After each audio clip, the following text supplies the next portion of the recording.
بھئی یہ سوال پوچھا ہے مفتی صاحب، ذی الحجہ کے آخری ایام چل رہے ہیں، ان دنوں میں حضرت عمر رضی اللہ تعالی عنہ پر خنجر سے حملہ کیا گیا تھا اور آپ چند دنوں کے اندر شہید ہو گئے تھے۔ حضرت عمر کی فضیلت پر بیان فرما دیں۔ آپ کے بارے میں یہ بات مشہور ہے کہ آپ حضرت علی کے داماد تھے، کیا یہ بات سچ ہے؟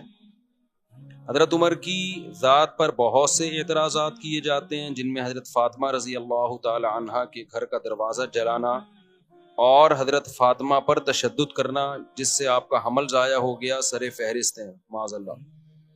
اس کے علاوہ حضرت عمر کے 3 طلاق والے مسئلے پر بھی بہت اعتراضات کیے جاتے ہیں۔ ایک خاتون ایک چینل پر کہہ رہی تھی کہ عمری قانون نے میری زندگی تباہ کر دی، کیونکہ عمری قانون میں، یعنی عمر والا قانون کو عمری قانون کہہ رہے ہیں، عمری قانون میں طلاق دینا بہت آسان کام ہے۔ اس کا جواب بھی عنایت فرما دیں۔ تیسری بات یہ ہے کہ حضرت عمر کی رائے کی تائید میں کئی بار قرآن کی آیات نازل ہوئیں۔ ناظرین کو ان آیتوں کے بارے میں بھی بتا دیں۔ سب کچھ تو آپ نے ہی بتا دیا ہے، میرے بتانے کے لیے کچھ چھوڑا ہی نہیں آپ نے۔ دیکھو، یہ جو حضرت فاطمہ پہ ظلم کے واقعات بیان کیے جاتے ہیں کہ حضرت عمر نے یہ کیا، حمل ضائع ہو گیا، یہ ہو گیا، وہ ہو گیا، وغیرہ وغیرہ، ہمیشہ کوشش کیا کرو باطل کے سوالات کا جواب دینے کے بجائے نا الٹا باطل سے سوال پوچھنا شروع کر دیا کرو۔ جب بھی آپ دفاعی پوزیشن میں اپنے آپ کو رکھو گے نا، سامنے والا بڑے بڑے جرائم کر کے بیٹھا ہوگا، وہ اپنے اوپر بات ہی نہیں آنے دے گا، وہ ہمیشہ آپ پر بوچھاڑ کرتا رہے گا، اور آپ دفاعی پوزیشن میں ایک کا جواب، دوسری بات کا جواب، تیسری بات کا جواب، یہ کبھی بھی طریقہ نہیں ہوتا۔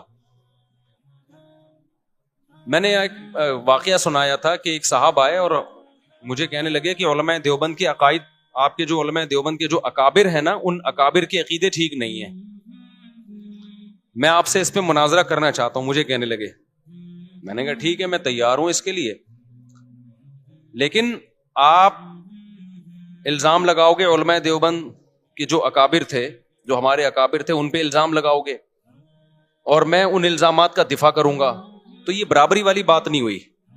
برابری والی بات یہ ہوگی کہ آپ ہمارے اکابر پہ الزام لگاؤ گے اور میں آپ کے اکابر پہ الزام لگاؤں گا۔ آپ نے، جیسے میں نے اپنے اکابر کا دفاع کرنا ہے، تو جو میں آپ کے اکابر پہ الزام لگاؤں آپ نے اس کا بھی دفاع کرنا ہے۔ یہ یک طرفہ بات نہیں ہوگی کہ آپ مجھے تھپڑ مارو اور اپنے منہ کو میں بچاتا رہوں بیٹھ کے۔ جب آپ کو میرے منہ پہ تھپڑ مارنے کی اجازت ہوگی اور میں بچاؤں گا، تو میں بھی آپ کے لگاؤں گا اور آپ اپنا منہ بھی بچائیں گے۔ سمجھتے ہو کہ نہیں سمجھتے؟ یہ ہمیشہ بحث کا اصول ہے، یہ یاد رکھو۔ باطل کی کوشش ہوتی ہے آپ پہ چڑھ جائے وہ، اور اپنے آپ کو بالکل پہلے سے ہی محفوظ رکھ لیتا ہے وہ۔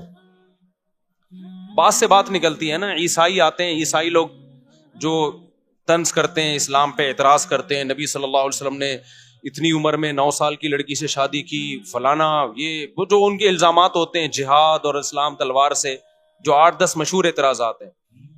ٹھیک ہے، علماء اس کا بھی جواب دیتے ہیں، لیکن آپ بھی تو اعتراض کرو۔ بھائی آپ عیسیٰ کو خدا کا بیٹا کہتے ہو، ایک مخلوق کو خدا کا بیٹا کہہ رہے ہو، یہ زیادہ چھمبے کی بات ہے؟ یا حضرت عائشہ 9 سال میں بالغ ہو گئیں اور پیغمبر سے انہوں نے 50 سال کی عمر میں نکاح کیا اور ہمیشہ خوش زندگی گزاری، وہ اس پر بالکل بھی نادم نہیں تھی، وہ خوش ہیں، وہ آج بھی زندہ ہو کے آ جائیں، آپ ان سے پوچھیں کہ اگر دوبارہ ہم ماضی میں چلے جائیں اور آپ کی 9 سال کی عمر میں رخصتی ہو اور پیغمبر کی 50 سال عمر ہو، وہ کہیں گی دوبارہ میں یہ کام کروں گی، وہ تو اس رشتے پہ اتنا خوش تھی۔ تو آپ پہلے اس بات کا جواب دو کہ ایک خدا بھی ہے اور خدا کے بیٹے بھی ہیں عیسیٰ، اور یہ کیسے ممکن ہے؟ تو بجائے اس کے کہ ہم اعتراضات کے جواب دینا اگلے سے، دیکھو یہ میں اس لیے کہہ رہا ہوں کہ اسلام پہ جو اعتراضات ہوتے ہیں یہ اس لیے کرتے ہیں تاکہ ہماری نظر میں اسلام کو مشکوک کر دیں اور ہم اسلام کو چھوڑ دیں۔ یہی ہوگا نا، تو ہم اسلام چھوڑ کے جائیں کہاں؟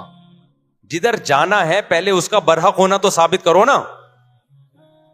بھائی ایک ڈاکٹر نے آپ کو بتایا یہ بھی نہیں کھانا، یہ بھی نہیں کھانا، اس سے بھی پرہیز، اس سے بھی پرہیز، آپ ڈاکٹر صاحب سے پوچھتے ہو کھانا کیا ہے، پھر ڈاکٹر کہے کچھ بھی نہیں کھانا، تو ڈاکٹر صاحب ایسا تو نہیں ہو سکتا، وہ تو یقینی مروں گا پھر میں بھوکا پیاسا، مجھے پہلے یہ بتاؤ یہ چھوڑنا ہے تو اس کے متبادل میں نے کھانا کیا ہے۔ وہ ڈاکٹر صحیح ڈاکٹر ہوگا، وہ کہے گا بھائی ٹھنڈا پانی مت پیو مگر گرم پی سکتے ہو، کھچڑی مت کھاؤ مگر روٹی کھا سکتے ہو، یا روٹی مت کھاؤ مگر کھچڑی کھا سکتے ہو۔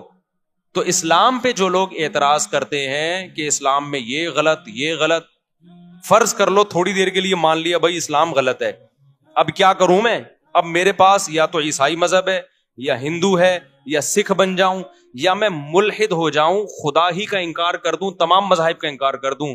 اگر اسلام پہ 10 اعتراضات ہوتے ہیں, الحاد پہ 1000 اعتراضات ہوتے ہیں, ہندو مذہب پہ 2000 اعتراضات ہوتے ہیں, عیسائیت پہ 3000 اعتراضات ہوتے ہیں. تو بھائی پہلے مجھے جو میں آپ پہ اعتراض کروں گا اس کا جواب دو. میں عیسائیت سے سیٹسفائی ہوں گا, پھر میں عیسائیت اور اسلام کو کمپیئر کروں گا آپس میں. سمجھ میں نہیں آ رہی میرا خیال ہے بات؟ تو کبھی بھی ایسا نہیں ہو سکتا کہ باطل آپ پہ اعتراض کرتے رہے, آپ جواب دیتے رہے. اس میں زندگیاں کھپ جائیں گی آپ کی, کچھ بھی حاصل نہیں ہوگا.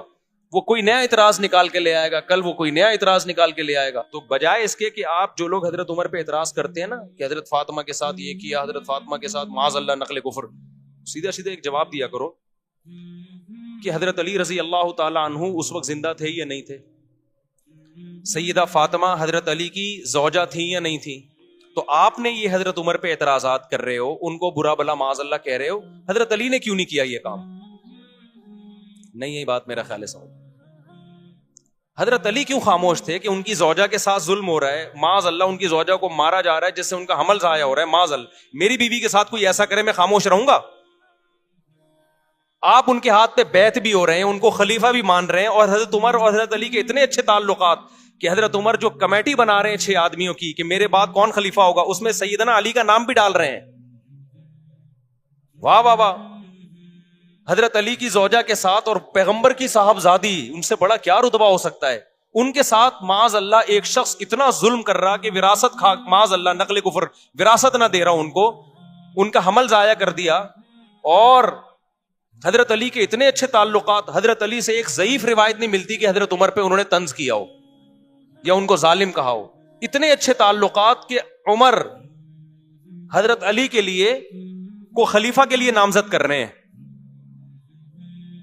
اور ان کی بیٹی کو نکاح کا پیغام بھیج رہے ہیں. یہ شیعہ کتابوں میں بھی مل جائے گا آپ کو کہ حضرت علی کی بیٹی سے کس کا نکاح ہوا ہے؟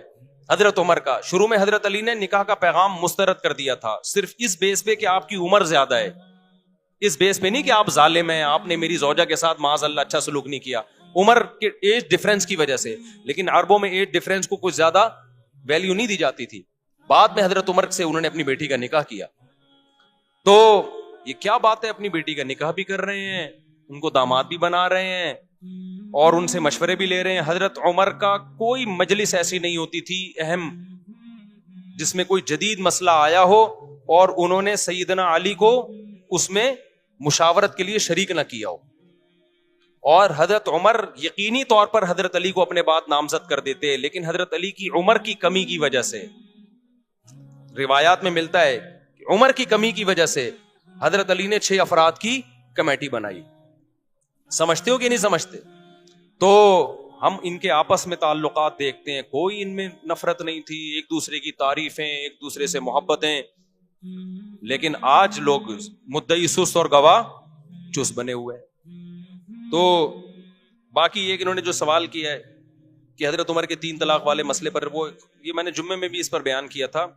ایک خاتون کا کلپ وائرل ہو رہا ہے, وہ کسی اسکالر کو نا, مذہبی اسکالر کو انٹرویو دے رہی ہیں کہ عمر, یہ جو اہل حدیث حضرات کہتے ہیں نا حضرت عمر نے 3 طلاق کو 3 قرار دیا, نبی کے دور میں تو 1 ہوتی تھی, حضرت عمر نے کیا کر دیا, 3 طلاق کا قانون بنا دیا.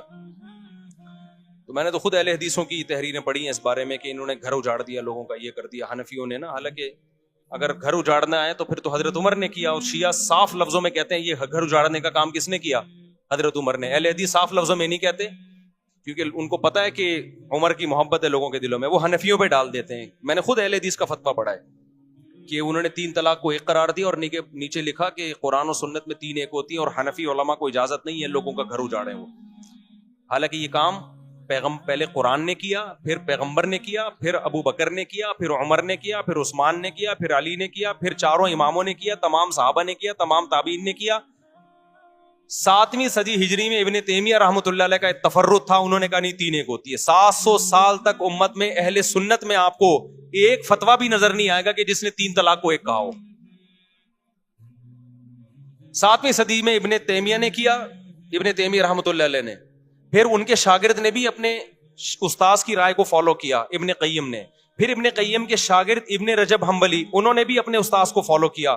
لیکن آخر عمر میں ابن رجب نے رجوع کر لیا اور یہ سخت الفاظ کہے وَعَلَمْ أَنَّهُ لَمْ يَثْبُتْ عن أحد من الصحابة ولا من التابعين ولا من أئمة السلف المعتد بقولهم في الفتاوى في الحلال والحرام شيء صريح أن الطلاق بعد الدخول يحسب واحدة إذا سبق بلفظ واحد. کہ انہوں نے کہا کہ کسی ایک حدیث میں بھی ہمیں نہیں ملتا, کسی ایک صحابی سے بھی نہیں ملتا, کسی ایک تابعی سے بھی نہیں ملتا کہ رخصتی کے بعد 3 کو کسی نے ایک قرار دیا ہو.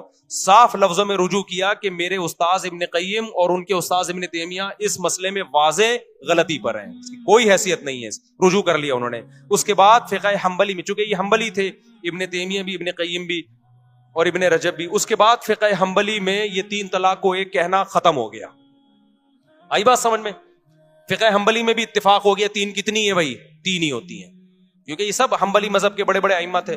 صدیوں یہ مسئلہ اسی طرح چلتا رہا.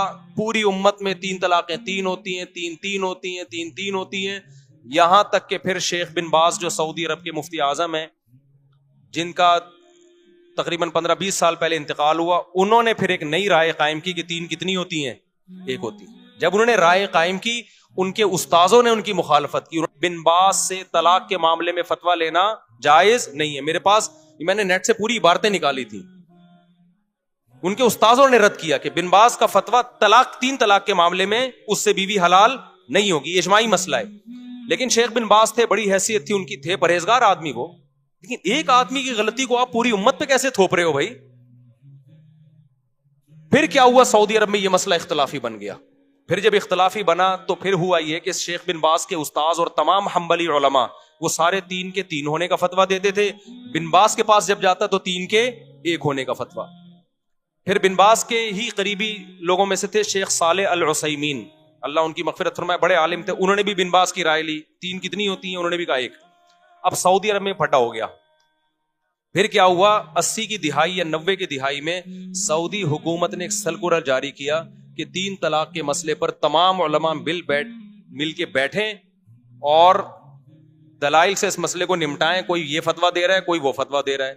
تو پوری بحث ہوئی, اس پہ القرار کے نام سے ایک رسالہ لکھا گیا. اس میں بہت سارے علماء شریک ہوئے, ان علماء کے نام بھی اس رسالے میں. بڑی بحث ہوئی اس میں. وہ پورا رسالہ میرے پاس موجود ہے عربی میں نے پورا رسالہ پڑھا ہے. وہ اتنی زبردست جاندار بحث ہوئی, 40-50 کتابوں کو کنگھالا گیا, علماء کے فتوے دیکھے گئے, قرآن و سنت کی روشنی میں بحث ہوئی, اور بالآخر یہ متفقہ فیصلہ کیا گیا کہ اکٹھی 3 طلاقیں 3 ہی ہوتی ہیں, 1 نہیں ہوتی. لیکن بن باز نے اس رائے سے اتفاق نہیں کیا, وہ اپنی رائے پر اڑے رہے. لیکن سعودی عرب کا پھر سرکاری قانون بنا کے عدالتوں میں یہ چلا دیا گیا, بھائی 3 طلاق کو 3 ہی قرار دیا جائے گا, کیونکہ ہمارے پاس 1 ہونے کی کوئی معقول دلیل نہیں ہے. بڑا جاندار رسالہ ہے, میں نے پورا ایک لفظ پڑھا ہے اس رسالے کا, آج بھی موجود ہے, نیٹ پہ سرچ کرنے سے مل جائے گا. ہوا کیا پھر یہ ہوا کہ بن باز اسی رائے پہ قائم رہے, وہ 3 کو 1 کہتے رہے. اب جب سعودی عرب کی کورٹ میں جب کیس جاتا عدالت میں, تو کورٹ کہتی بھائی پورے علماء کا ایک فیصلہ ہے متفقہ, تو کورٹ سے 3 طلاق کو 3 ہی قرار دیا جائے گا. ہوتا یہ کہ لوگ کیا کرتے, جس کو بیوی رکھنی ہے وہ کورٹ میں جانے کے بجائے کہاں چلا جاتا, بن باز کے پاس چلا جاتا. وہی اختلاف دوبارہ شروع. حالانکہ اس مجلس میں علماء نے شیخ بن باز رحمہ اللہ تعالیٰ کو یہ نصیحت بھی کی تھی کہ اس طرح امت میں توڑ پیدا ہوگا. بہرحال بڑے عالم تھے, ہم کسی عالم کی گستاخی نہیں کرتے, ان کی اور نیکیاں بہت ہیں. ایک عالم سے غلطی ہو سکتی ہے, بات یہ کہ اس کی غلطی کو آپ ساری امت پہ تو نہ تھوپیں نا بھائی. آپ یہ کہہ دیتے بھائی ان کا ایک تفرد ہے, یہ آسان تھا. لیکن اب چونکہ سرکاری سطح پہ ان کو مفتی اعظم بھی بنا دیا گیا, لوگ اسی کو فالو کرتے چلے گئے. اس میں آسانی تھی, بیوی آرام سے حلال ہو رہی ہے, طلاق کا ریشو بھی اربوں میں بڑھ گیا, دھڑ دھڑ دھڑ طلاقیں, پھر ایک. نتیجہ یہ نکلا کہ چونکہ گورنمنٹ لیول پہ ایک فتوے کی ویلیو ہوتی ہے, وہ سرکاری مفتی تھے, نتیجہ یہ نکلا کہ وہ جو عدالت کا فتویٰ تھا وہ ججوں کو بھی نہیں, اب جج بھی اس کو فالو نہیں کر رہے. پھر اب جو جو محمد بن سلمان آئے, ان کے دور میں تو میرا خیال ہے کورٹ کو آرڈر دے دیا کہ 3 کو 1 ہی قرار دو. تو یہ اسلام نہیں ہے میرے بھائی, سمجھ رہے ہو, یہ ذاتی آراء ہیں بعض مفتیوں کی. اسلام وہ ہے جو قرآن نے بیان کیا, الطلاق مرتان, طلاق 2 مرتبہ ہیں. اس میں قرآن نے نہیں کہا کہ اکٹھی دو یا ایک مہینے کے بعد دو. قرآن کہتا ہے فَإِن طَلَّقَهَا, تیسری دے دی تو فَلَا تَحِلُّ لَهُ مِن بَعْدُ, عورت تیسری کے بعد شوہر کے لیے حلال نہیں ہوگی جب تک دوسرے مرد سے نکاح نہ کر لے. تو یہ عمری قانون نہیں ہے، یہ قرآن کا قانون ہے. بخاری کی حدیث ہے، نبی صلی اللہ علیہ وسلم کی موجودگی میں اویمر اجلانی نے اپنی بیوی کو 3 طلاقیں دی. آپ صلی اللہ علیہ وسلم نے اس کو 3 ہی سمجھا، اس سے نکاح کو ختم سمجھا نبی صلی اللہ علیہ وسلم نے. بخاری کی حدیث ہے. اتنی ساری حدیثیں، میرا اس پر پورا ایک لیکچر موجود ہے، تو یہ کہیں بھی نہیں ہے. تو اس کو یہ کہنا عمری قانون، عمری قانون، یہ شیعہ لوگ یہ جسارت کر سکتے ہیں بھائی. اہل سنت اس کو عمری قانون نہیں کہتے. عمر وہ قانون نہیں بنائیں گے جو پیغمبر کے قانون کے خلاف ہو. سمجھتے ہو کہ نہیں سمجھتے؟ یہاں اب وہ خاتون نے یہ کہا میرا گھر اجڑ گیا 3 طلاق کے بعد، میں مجبور ہو گئی ہوں حلالہ کرنے پر. وہ رو رہی ہیں، میں مجبور ہو گئی کس پر؟ دیکھو باطل جب بھی کوئی بات کر رہا ہوگا نا، بیچ میں ایک گڑبڑ کر رہا ہوگا، وہ اسی سے وہ لوگ اس کی اس بات کو نہیں اس طرف جاتے اور رونا دھونا شروع کر دیتے ہیں، ہائے بیچاری کے ساتھ ظلم ہو گیا. اسلام نے عورت کو حلالے پر مجبور کیا ہے. قرآن نے جب یہ کہا 3 طلاقیں دینے کے بعد عورت پہلے شوہر سے نکاح نہیں کر سکتی جب تک عدت کے بعد دوسرے مرد سے نکاح نہ کر لے، اس سے ہم بستری نہ ہو جائے اور وہ طلاق نہ دے دے، پھر عدت کے بعد پہلے سے کر سکتی ہے. اسلام، قرآن، حدیث یہ کہہ رہی ہے کہ عورت یہ کر سکتی ہے، یہ نہیں کہہ رہا کہ عورت کو اسلام اس پہ کیا کر رہا ہے، مجبور نہ کرے. بھائی کس نے کہا ہے کہ یہ کام کرے وہ؟ یعنی ایسا ہوتا نا، مرد نے 3 طلاقیں دی ہوتی، پھر ہم جا کے عورت کی کنپٹی پہ بندوق رکھتے ہیں، اب تو دوسرے مرد سے نکاح کر، نہیں کرے گی گولی سے اڑا دیں گے ہم، تو یہ دائرہ اسلام سے خارج ہو جائے گی. تو اب تو اس کے ساتھ ریلیشن بھی، فزیکل ریلیشن بھی قائم کر، نہیں کیا ٹھا گولی سے اڑا دیں گے ہم تجھے. اب تو وہاں سے طلاق لے، نہیں طلاق لی ٹھا گولی سے اڑا دیں گے ہم تجھے. اب طلاق لینے کے بعد دوبارہ پہلے مرد سے تجھے نکاح کرنا پڑے گا، نہیں کیا ٹھا ہم گولی سے اڑا دیں گے. پھر عورت روتی بھی اچھی لگتی، ہائے ہائے میرے ساتھ کیا ہو رہا ہے، مجھے مردوں کے سے جو ہے نا ریلیشن قائم کروایا جا رہا ہے. بھائی اسلام نے کہا کہ اس مرد سے آپ کا نکاح اب ختم. اب آپ انجوائے کریں لائف کو، عدت کے بعد کسی اور مرد سے نکاح کریں. آپ آئی بات سمجھ میں؟ آپ اس مرد کے ساتھ زندگی گزاریں. اگر آپ کو عمر سمجھ میں نہیں آ رہا، آپ کے پاس آپشن ہے، آپ اس سے طلاق مانگ سکتی ہیں. تو یہ بے عزتی کر رہا ہے اسلام یا عزت دے رہا ہے اس کو؟ آپشن ہے آپ کے پاس، ڈیورس مانگنے میں کوئی حرج نہیں ہے. صحابیہ کے ساتھ ایسا ہی ہوا، 3 طلاقیں ہوئی، دوسرے مرد سے انہوں نے نکاح کیا، ان کو وہ مرد سمجھ میں نہیں آیا، نبی کے پاس آئی، میں ان سے طلاق لینا چاہتی ہوں. اس میں کون سی بے عزتی کی بات ہے بھائی؟ پھر اگر وہ طلاق دے دے ٹھیک ہے، نہیں دے تو گزارا کرو اس کے ساتھ. دے دے تو عدت گزر گئی آپ کی، آپ جہاں چاہیں نکاح کریں، اس میں کوئی بے عزتی کی بات ہے؟ تو پرانے والے سے کرنا چاہیں وہاں بھی کر سکتی ہیں، اس میں کوئی بے عزتی کی بات ہے؟ کسی اور مرد سے نکاح کرنا جب بے عزتی نہیں ہے، تو پرانے والا جو اپنے بچوں کا باپ ہے اس سے نکاح کرنا کہاں سے بے عزتی ہو گیا؟ اصل میں اس میں تڑپے گا وہ جس کی بیوی ہے. عذاب میں کون آئے گا؟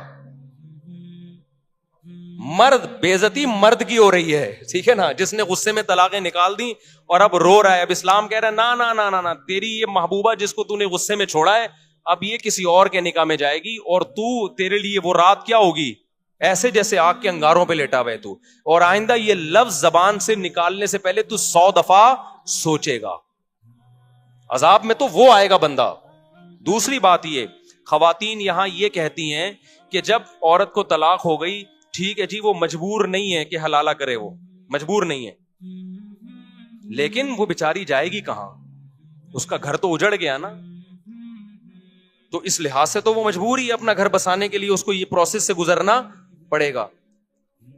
اس کا جواب سمجھیں، وہ اس کا جو گھر اجڑا ہے نا، اور نیا گھر بسنا ممکن نہیں ہے یا مشکل ہے، وہ اسلام کی وجہ سے نہیں، وہ اسلام کو فالو نہ کرنے کی وجہ سے. یہ بار بار میں بتاتا ہوں، کیونکہ صحابہ کے دور میں مرد نے اگر 3 طلاقیں دی اور عورت کا نکاح ختم، تو 20 رشتے اس کے لیے پہلے سے اچھے مردوں کے ہوتے تھے، کیونکہ ایک آدمی 2 3 بیویاں رکھتا تھا. لڑکیاں مارکیٹ سے کیا تھیں؟ شارٹ تھیں. لوگ انتظار کرتے تھے کسی کی بیوی بیوہ ہو یا طلاق ہو تو میں نکاح کروں اس سے. تو عورت کا گھر اجڑتا ہی نہیں تھا. اب جو گھر اجڑ رہا ہے وہ اسلام کی وجہ سے نہیں، بلکہ ایک بیوی پر جو اکتفا سب نے کر لیا ہے اور خواتین کے لیے رشتے نہیں ہیں، اس کی وجہ سے ان کے لیے مسائل ہو گئے ہیں. تو یہ 3 طلاق کے 3 ہونے کا قصور نہیں ہے، یہ قصور اس کا ہے کہ اچھے مرد مارکیٹ میں کیا ہو گئے ہیں؟ شارٹ ہو گئے ہیں. اس کو پتا ہے مجھے پہلے والا جیسا ملے گا نہیں آئی میرا خیال ہے بات سمجھ میں. تو یہ عمری قانون نہیں ہے، یہ خدائی قانون ہے. حضرت عمر نے اس کو کیا کیا تھا؟ نافذ. اور پھر بھی اگر بات سمجھ میں نہ آئے تو میں نے آپ سے ایک بات کہی ہے کہ بجائے باطل کے اعتراضات کا جواب دینے کے، آپ باطل پہ اعتراضات کرنا شروع کر دو. تو میرا باطل سے یہ اعتراض ہے کہ آپ کہتے ہو 3 طلاق کو 3 قرار دے کر عمر نے ظلم کیا. دیکھو 3 طلاق کے بارے میں حدیث کے الفاظ دیکھو تین طلاق کے ایک ہونے کے بارے میں جو اہل حدیث پیش کرتے ہیں کہ نبی کے دور میں تین ایک سمجھی جاتی تھی, ابو بکر کے دور میں بھی, عمر نے تین کو کیا کر دیا, تین.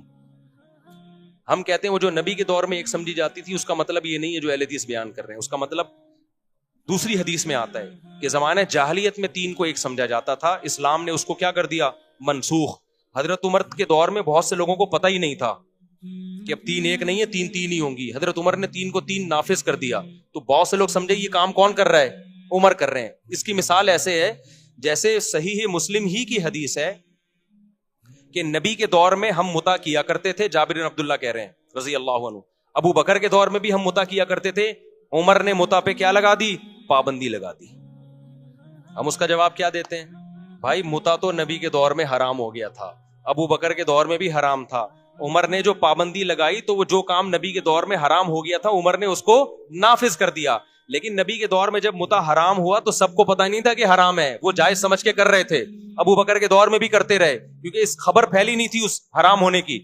حضرت عمر نے لا بنا دی, اب جو متا کرے گا وہی سزا دوں گا جو زانی کو دیتا ہوں میں. اس قانون کی وجہ سے سب کو پتا چل گیا متا حرام ہے, تو نسبت کس کی طرف کر دی, عمر کی طرف. تو اسی طرح تین طلاق تین ہو چکی تھی نبی کے دور میں, پتا نہیں تھا لوگوں کو. اب سمجھو کہ جو یہ کہتا ہے نا کہ عمر نے ہمارے گھر اجاڑے ہیں,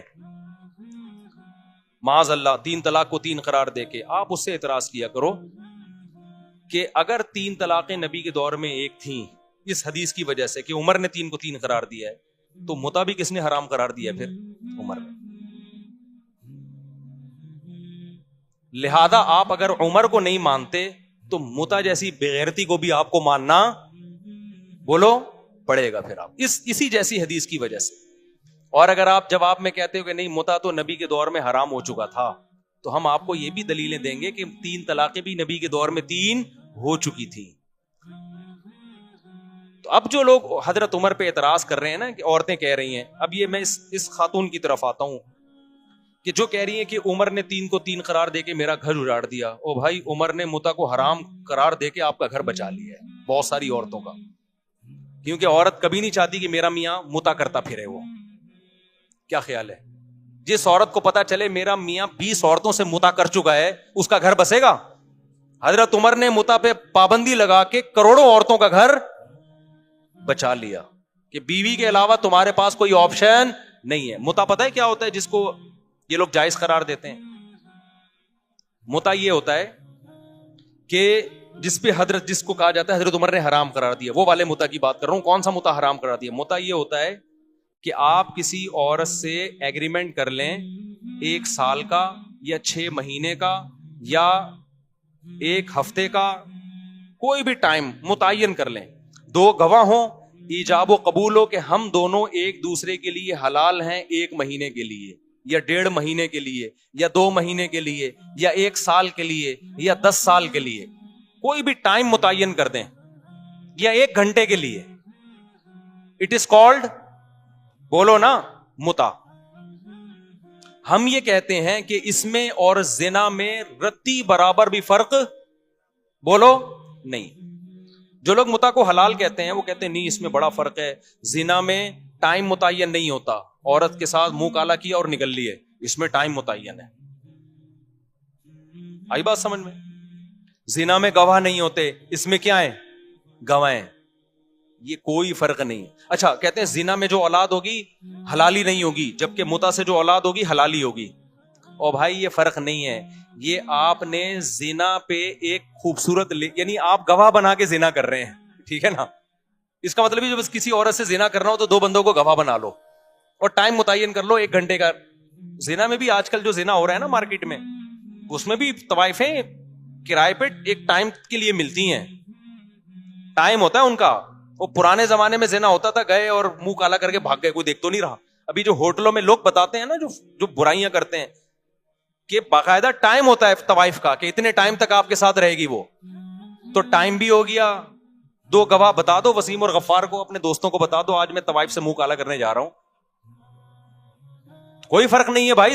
نکاح میں بڑا فرق یہ ہوتا ہے کہ نکاح ہمیشہ کے لیے ہوتا ہے. طلاق کیا ہے, ایک عارضہ ہے کہ آپ نے ہمیشہ کے لیے رہنے کا ارادہ کیا تھا, بیچ میں آپ نے اس کو کیا کر دیا, ڈسکنیکٹ کر دی, اس رشتے کو توڑ دیا کسی بھی وجہ سے آپ نے.